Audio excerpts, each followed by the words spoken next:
gammachiisa dhagaha wal dhageessisa yeroo dheeraa foobsaa fi murannoodhaan hojii cimaa barnoota jalqabame xumuruudhaan qur'aana barachuun ulfina kan gonfatan eebbifamtoota barattoota qur'aanaa ta'uudhaan dhugumatti gammachuu guddaa uummata musliimaa biraan geessina kan jedhan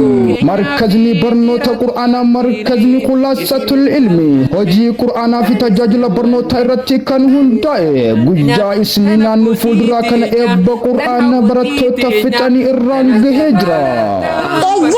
Congratulations, a big thing about learning is that no one can take it away from you. الطريق الأجمل هو الذي ينتهي بفرحة التخرج وبحجة النجاح يختلط دم فرحتنا بالتخرج وخذنا بوضع حبتنا اليوم نجنا قطافنا ونود وحبتنا والمكان الذي دمنا هذه سنة بلمس التقينا في مركز خلاصة العلم لتعليم القرآن والكتابة كان جتاجرا إجول أبي برو حيو في جالة إبسمتو تباركم لما بدلشان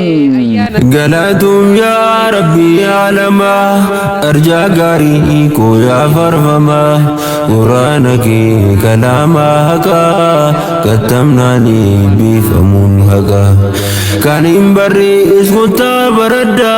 مارة قرآن برتني بفمون وجي أدوما كيستي إنجي فنو قدادا ركولي بوابي هدو كيسا دبري كان أسجيني يا أمة مسلمة كبجمو براتوتا كينيا ورا قرآن بوزت في أولين جمتشو قد تشوفا هندي كينيا نوامنا وجا كان كبجون قرآن ربي جبسو كيساني فرماتشون كيسان غتي بدا كبا نتي والي بفني خاتمي قرآن غجسنا براتوتا كينيا ولنتاني حالمي دغافي كبجا ربي غلطي فنا كان جدن كبجمو كينيا برسيسا فوقنا مركز خلاصة العلم أستاذ أمان غوبنا إجين دامسا أدى مركز أونلاين براتوتا في برسيسا هندو واميچا داس نوبيت جدن أستاذ أمان غوبنا ماري مالكنا كفر براتوني مركز خلاصة العلم قرآن فتون هجي چمارا گجا كان إرغوف أرسا گدا كان كفلاترن براتوتا كينيا حيو في جالتو Guyya eebba isaa irratti hirmaachuun keessan kabajaa keenya caalatti guddisuudha. Guyyaa kana irratti waliin argamuun keenya hojii quraana irratti hunda waliin miidhagsuudha. Nurraa hin hafinaa jedhan barattoonni markaza khulaasatul ilmi. Ejen eebbifamtoota barattoota markaza khulaasatul ilmi keessaa tokko kan tahana khatimii quraana gaggeessuuf kan deemanna hayyuun quraana fixuun keenya hojii cimaa fi gammachuu guddoodha. Guyyaa kana irratti hawaasni musliimaa bal'aan barattootaa fi ustaazonni abbii onlaayinii irratti argamtan hunduun irraa nafnaa isiniin jedhan. Maal kana qofaree eebbifamtuun lammaffaa markaza khulaasatul ilmi keessaa tokko kan taate jaallattuun eebba qur'aanaa fi hadiisa harkuu caalaa wanni nama gammachiisin jiru waanteeffa. Sagantaa keenya guddoo guyyaa tokko keessatti argamtu kana akka nurraa nafne kabajaaf jaalalaan isin affeerree jirra isiniin jetti.